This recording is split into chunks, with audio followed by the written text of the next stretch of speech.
not ready. Oh, you're not ready. Definitely not ready. No, I don't know how we're going to do this. I have this vision of doing it like Joe Rogan does, but we'll never be as cool as they are.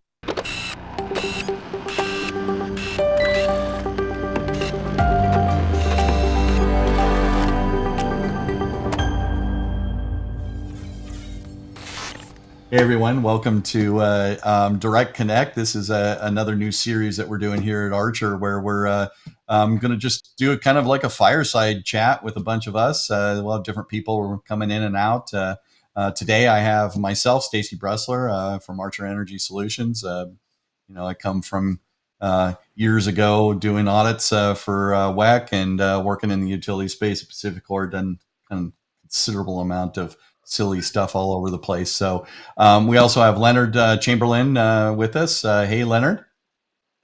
Cheers. And Leonard's been around forever. His claims of fames are down into the energy world, and spending some time with our great friends at FERC. Not that he speaks for the commissioners ever. I never have, never will. There you go. And we also got Steve Parker on the line with us today. Steve is our masterful poet, haiku expert. He knows things. Hello, Steve. Something I just wonder all the time is when is the big one coming for North America? When are we going to have our Stuxnet? It's not if we are, it's when. And what are we going to do? Are we ready? Do we have things in place now that we would be able to, withstand a Stuxnet type of attack? Something unique, 0 day, that we have no clue that they're in our systems doing stuff? I don't know. Go secure. All right, now we can talk about that. I think the answer to that, Stacy, is of course we're not ready. You're almost by definition you're not ready, because if you were ready, you probably wouldn't experience the attack, and you never knew that you had avoided something that's happening. So if you don't see it coming, then you can't prepare for it, right? So by definition, you're not going to be ready for what you can't anticipate.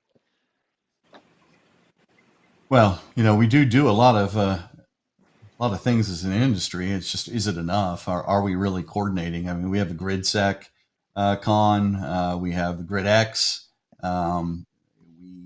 We're doing stuff, but is that stuff really preparing us for the big one? I think complacency happens. I think we go through the motions often, and I think that's where we're at right now. Yeah, well, I mean, bear in mind with compliance, and we've talked about this. You've got the high and the medium impact facilities, which are, reasonably well protected.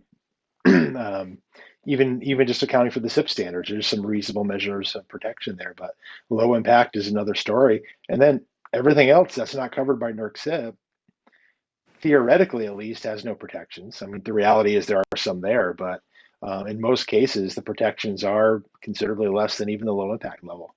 And so there's probably a lot of things that are exposed and ready to be plucked.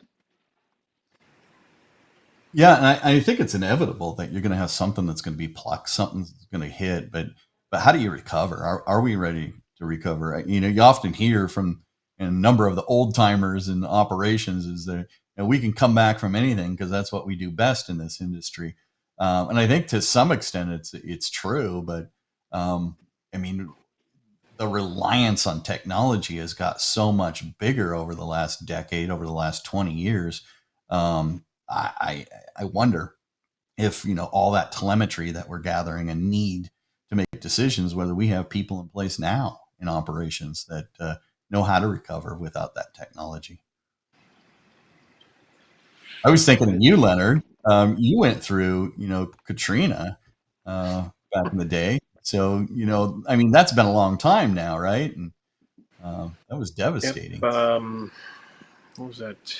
2005. So over 16 years now. Yeah. 16 and a half. Yeah. I mean, kind of not an unprecedented event for New Orleans to get hit by a hurricane and flood the city, but for the infrastructure to be completely underwater. The fairly modern communications at the time, even though largely on leased infrastructure, being told by the telecom company, hey, we may never restore these circuits. A lot of them were old 56K dial-up, some 4-wire analog. Just the areas that were hit, we had to come up with new solutions. So it was recovery, but it was also figure out a way to communicate to substations that had never been done before, at least by a large utility in the greater New Orleans metropolitan area. It's a lot of fun, and as far as the level of expertise, maybe not level of expertise, not the right word there. You keep referring to old timers. I mean, what I observed was, young, old, and everywhere in between, everybody was willing to jump in and try to brainstorm the best way to get the system back up and running as quickly as possible. Yeah. I think experience, you think about experience, right? I think you're right. That skills thing isn't really what's in play. I think we have incredibly talented people throughout our utility space, and it's pretty amazing what they can do and achieve. But that experience of a big, master, huge event like that, some of that skills and that knowledge of the lessons learned from there are no longer with us. Mm-hmm. And I don't know from a cyber perspective, what's the last big cyber experience that we've experienced is a ransomware situation recently, right? But that was really not targeting an actual takedown. That was a threat of a takedown. I think the last big one was probably what started us off, with the SIP standards, the urgent action standards back in the day, is that Northeastern blackout. What year was that? 2003? Is that right? 2003. Yeah. August 2003. And yeah. So thinking about what Leonard it wasn't even said. A cyber attack. Well, go ahead, Steve. So they say, right? People, so they say. He was a contributor. The official story. Yeah, there's a hacker on a grassy knoll in Cleveland somewhere, right? But you said something, Leonard, about that kind of struck me about the circuits that would never come back up. So what's the cyber equivalent of that? I mean, are we doing things today like using the internet for, I don't know, maybe market functions or something? Or the things that we're doing that potentially could go away in a cyber attack where we would say we cannot bring that function back, or we cannot bring it back for some extended period of time because we're still in an active situation with an attacker? How would we handle that? Got to come up with an alternative, right? Presumably, obviously, we still need the function, the market function, and if the internet or whatever the current primary path is, look at alternatives. I highly recommend figuring out the problem before you're in the middle of the disaster. That's the point, isn't it? Yeah. That's the point. Are we testing the right stuff? I mean, it's been a while since I've been in a GridX, but I don't know what the scenarios are. Are they realistic to current times, or are we still replaying things that that we know about? Have we challenged ourselves enough? Here's a real world scenario. Go try to buy guns in the middle of a global pandemic and see how much ammo you can find to go with them. Yeah, try to buy gasoline or propane in the middle of a 10-day outage due to the storm. I lived through that this past year with the ice storm out here in the Northwest. We were fortunate we were able to do it, but that's one of those things that you don't think about. I have a generator. Can you get fuel? But I don't know. You can't plan for everything, right? No, you can, and I think But that doesn't mean plan for nothing. No, right. You're right. Do we need to come fully back? Stacy, to your point, and if something big happens, maybe it will be troublesome getting it back. And a lot of the control systems and the information systems we use, they allow us to operate the grid at closer to the edge. If we had to go into a manual mode type operation, maybe we wouldn't be able to have the margins. And so, do we operate the grid differently? I don't know the answer to that, but maybe you don't get power 24 hours a day. Maybe we go into a period of time where we're more like a third world country where the power's on 12 hours a day or 18 hours a day or every other Thursday or whatever the case may be. Um, are we able to operate in a degraded mode that will allow us civilization to survive while we figure the rest of it out, or do we need to get back to full operation of the grid in 7 days, or we're toast? I don't know. I don't know the answer to that. It 12 was hours pretty of power a day. I mean, isn't that describing the Green New Deal there, Steve? Well, uh, I'll tell you, we've had a rough year. I'm in a rural area, and we're on a circuit with a lot of trees, and so we have quite frequent outages here. Usually not for long durations, although 232 hours during the ice storm last February, which happened to coincide with the Texas event. So we didn't get any sympathy, unfortunately, out here in Oregon.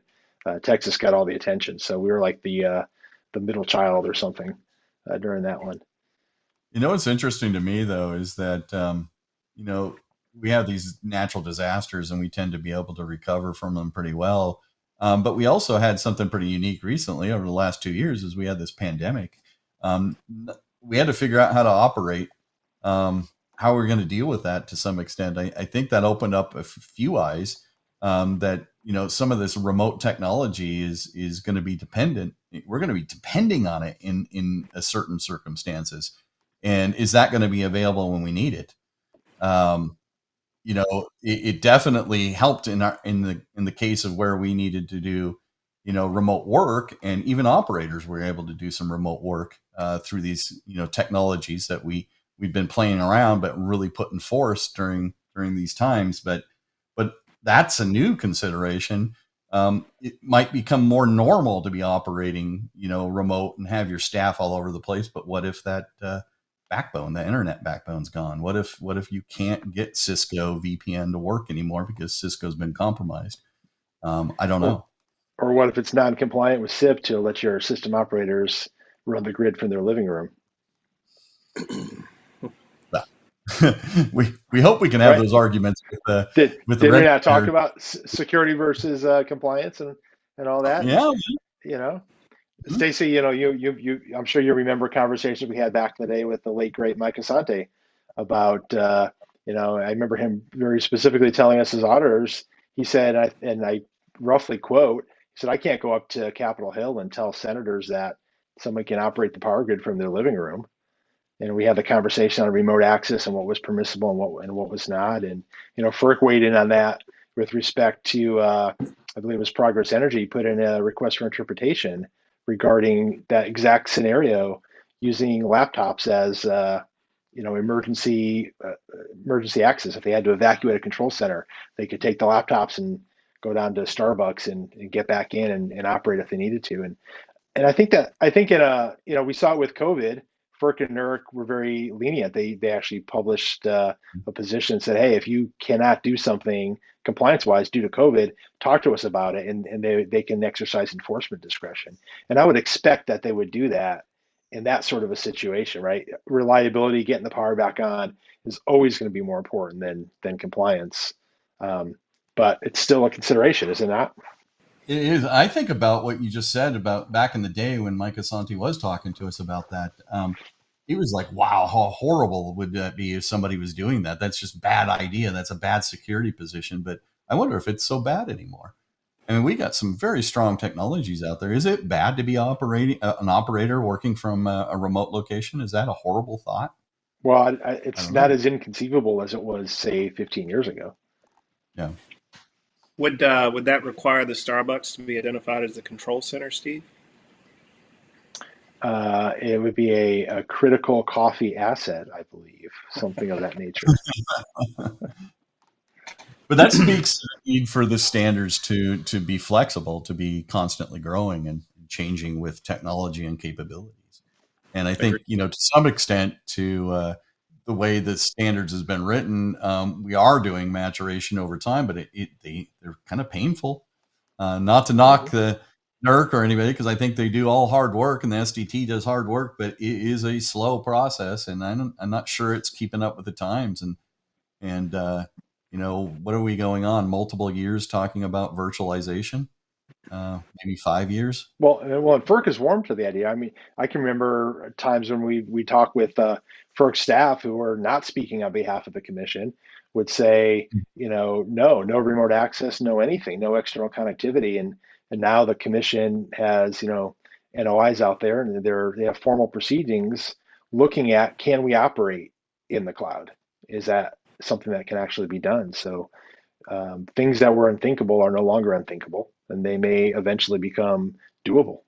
And I think that's that those compromises that we made a long time ago. We gave security kind of it was kind of a verboten security. We didn't feel confident in the security controls that are really available to say that we can do some of these things. So there were some sacrifices to me of possible security solutions in order to assure a state of compliance, and not probably more so of assuring that the bad guys weren't going to get in and impact our bulk electric systems. I agree, Stacy. I mean, I think it's partially an evolution of the technology, but also evolution in the understanding of the specifics of the technology. For instance, VLANs are not a security feature.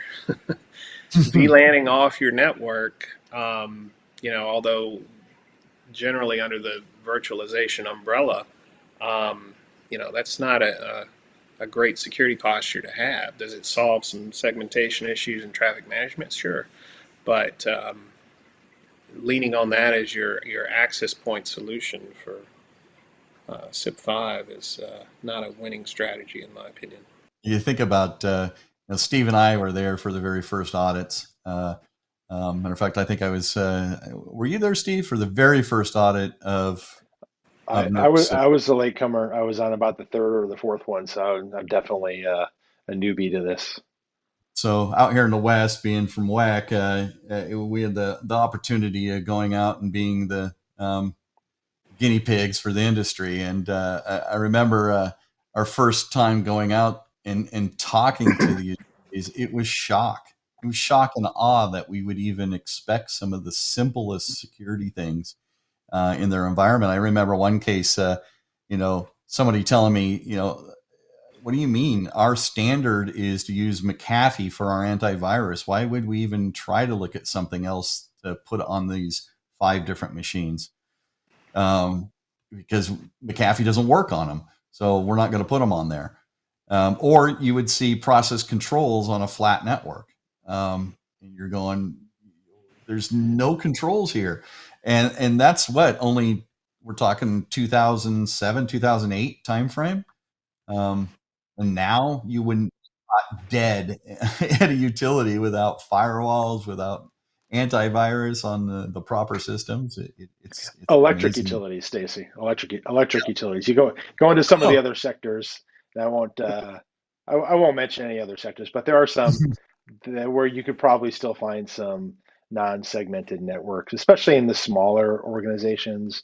Your larger utilities are going to, for the most part, have that figured out, but it's not universal outside of electric. And even within electric, those that are not subject to NERC CIP, some of the distribution utilities, there may still be a few out there that don't have the segmentation we might expect. Yeah, and I think that's my point, is that the compliance element played really well for the electric sector. It made a difference. I'll be honest, for years I was frustrated that maybe it wasn't making a difference. And, if you look back over a 10-year period of time, it has moved the needle for the electric sector. Got a long ways to go still, but it has moved that needle. And you spoke of the distribution. Absolutely. And, we got a lot of other parts of, the energy sector that still need to be looked at, that could have huge impacts to our way of life. I think we started off by, kind of kicking tires around, remember the RBAMs, but I do remember the RBAMs. Those were times where we would, the electric sector got into this risk-based, approach to determining what was in scope and what isn't in scope. And there was all kinds of games being played about what was in scope and what isn't.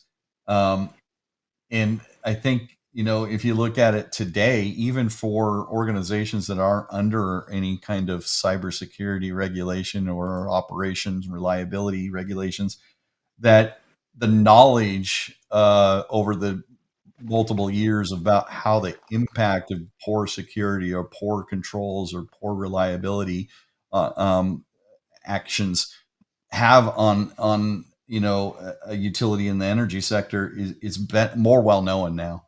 And I think I think you can see that people know about what they need to do. They may not have done it yet, but I would argue that even those small utilities you could go to, and they probably know better if they haven't done it. I would argue they knew better back in the day when they reverse engineered their RBAM to ensure they had as few critical assets as possible to protect. But Well, well, that's a good Start with point. what you want to protect, and then design your risk approach yeah, to only fit those assets. Yeah, I think TSA, as many people are aware, TSA came out with security directives for the pipeline sector after Colonial oh, so we Pipeline. are going to talk about Um, other sectors. are we? I don't know. Well, I am. I don't know if you guys are now. But I'll just bring it up. You're on the topic of RBAMs and the of course, the second directive is SSI. It's not publicly available, but there's a redacted version which has almost everything out there. But they did, TSA didn't do a really good job in defining scope on that. And I know they'll probably come back and revisit it this year with formal rulemaking, but I think they're going to have the same issues that the electric sector had, and trying to figure out what's in, what's out, what does the regulator want covered, what do they not want covered, and hopefully they have a better experience than the electric sector did, taking several years to figure it out. And even today, where I think there's still situations where we have discussions and arguments about scoping and what's in, what's out, and what's classified in which category, and how you treat that. So it's 15 years in, or 12 years, whatever it is, we're still having those conversations. Yeah, there's no doubt there's still, opportunities to do better, even with what you were supposed to do 10 years ago uh, in the SIP world. But for other sectors, in the energy sector, they're gonna find themselves probably in a place soon having to do the same thing, and I think they'll get to it faster. I think that's my point. Is that I think in today's age that knowledge at the top of the organizations at the C levels is much more about security matters, good reliability controls matter, and I think that awareness exists. So I think it's going to be an easier path to get where they need to go if they're not already under the any regulatory strata. When you say Yeah, but get where they need to go, Stacy, so you're talking about basically where we're at now, which is absent any direction from TSA, kind of a risk-based approach, kind of moving past that to bright line criteria, just like the electric sector did, or are you Well, suggesting that they'll actually get the scope right yeah, I quicker? don't know. I'm kind of talking from zero regulation to something uh, Mhm. where often there's good security happening in parts of organizations, but not holistically, and maybe not in the OT space as much. So if we're talking oil and gas, I definitely think that they're going to have a shorter period of time to catch up to where they should be from a good security posture. How that looks, I'm not clear on that. Steve might have more insight on that one, but um, I think that's true with any industry. I think if you're talking banks and you're talking credit unions, haven't been tackled with any real strong cybersecurity regulations. I don't know if that's true or not, but if they weren't, um, they may catch up faster if it came to them, if a body of regulations came to them. I think in today's age versus 10, 15 years ago, they're going to be faster to be able to implement because I think the executives, the senior people understand it better. yeah, you've got the 12 stages of grief, and certainly the denial stage will go by a little bit quicker for other industries because they've had some exposure to it. And so I think you're right. I think they'll get there a little bit quicker. And looking at the TSA, the TSA pipeline directors, when that came out, when we were able to get a look at that, my initial impression was this is beyond what SIP requires, and they want it done in a fraction of the time it took industry to get the SIP standards where they are today. So part of that is going to be that they're I guess theoretically behind because the electric sector, I guess you could say it's led the way, having the mandatory requirements. Others have been watching from the sidelines or maybe looking away in horror. But the fact that it's not new, I think will move them along quicker, and they can glean experiences from the other sectors that have had to deal with this. So yeah, I agree with you, Stacy. It'll come about quicker. Of course, I'm not saying that everybody's perfect yet in the electric sector. Yeah, we got a long ways to go. I think the ongoing joke that we have, we can go to probably any generation plant and within 5 minutes find a modem that people have told us doesn't exist. Uh, that's just a fact. I think, of course, there's going to be the exception, but it's still that feeling that there's stuff out there that we haven't seen yet, stuff that we can find that we need to protect. But I think we've come a long ways, like I said earlier, and I think it's going to be an interesting next 10 years. Yeah, usually the modem is between the sticky note with the password and the air gap. That air gap. Crazy. My favorite story, and I know you guys have heard this many times, but is one time I was doing a walk down of a plant and been talking to their sea levels. They kind of want us to do a quick assessment at this particular location. And we were talking to them and they were saying how strong their cybersecurity policies and they were taking this stuff seriously.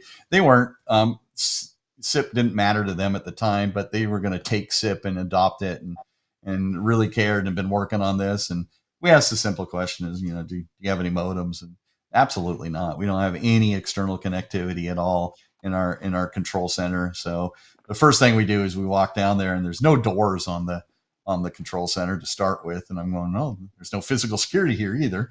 But within 3 minutes, we just opened up a little panel and there's some blinking lights and we go, well, what's this? And the sea level guy was like shaking his head. I don't know. And across the room, one of the operators is sitting at his desk and he yelled at me, that's the modem that GE connects to.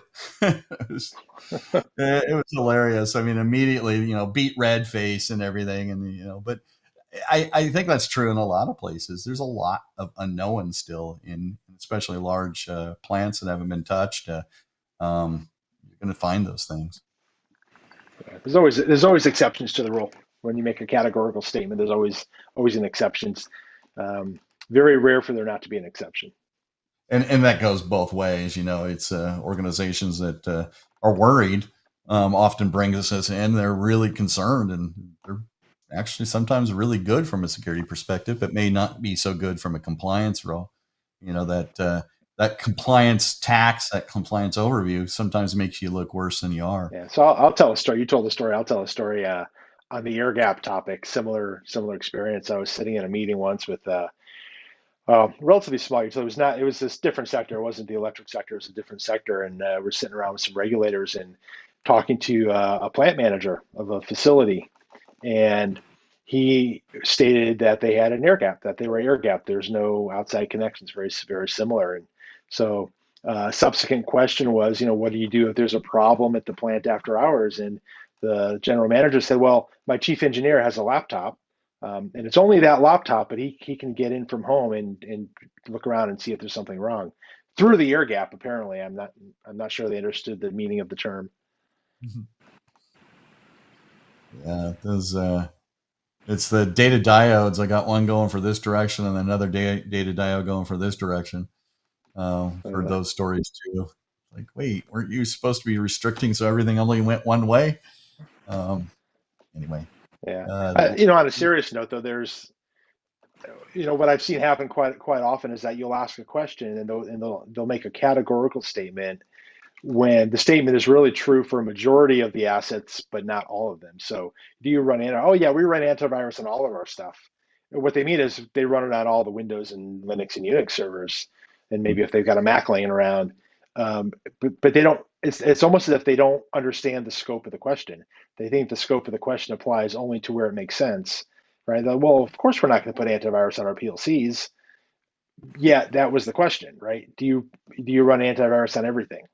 Um, and so I see that a lot. They make that categorical statement on a limited scope, and they either don't understand what you're asking or they think they're answering it correctly when they're really not.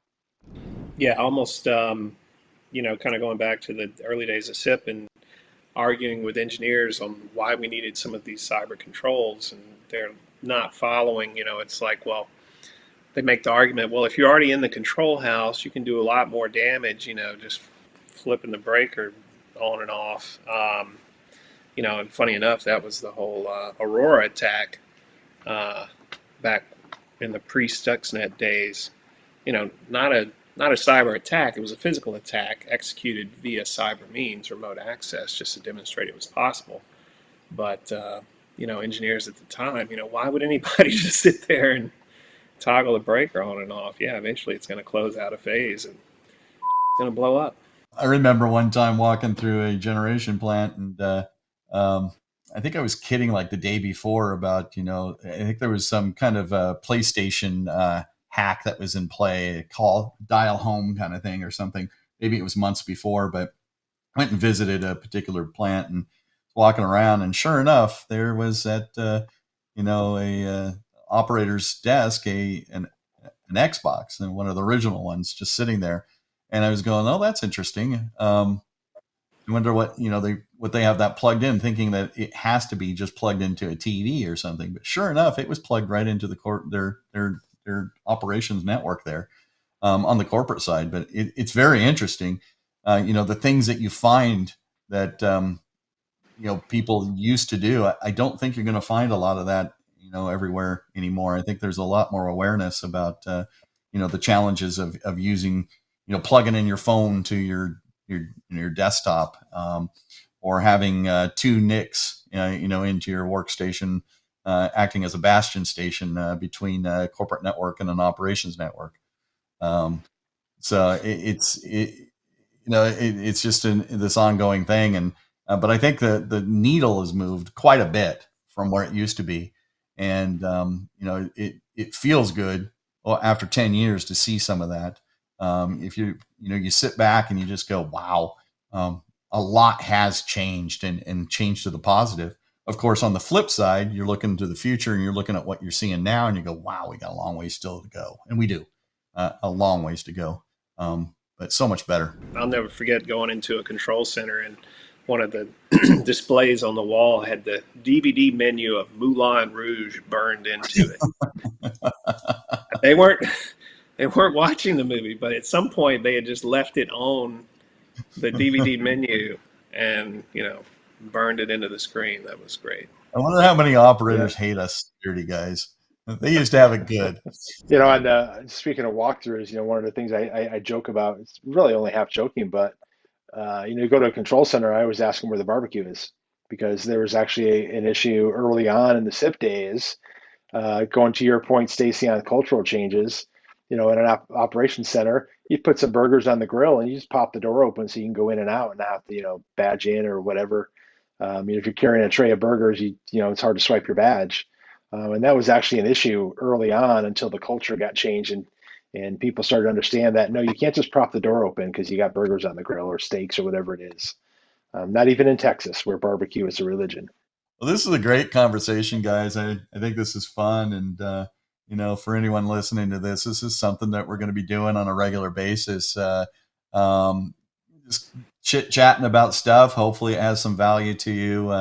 We'll reminisce a little bit. We'll talk about things on top of mind. We'll bring in some guests. We'll bring in people, but we want to do a bit of a direct connect to our listeners and give you a little perspective of what we're thinking. And as always, we appreciate you taking the time to listen to us blabber about whatever we're blabbering about. And we'll take your comments. Always send us any ideas you'd like us to talk about.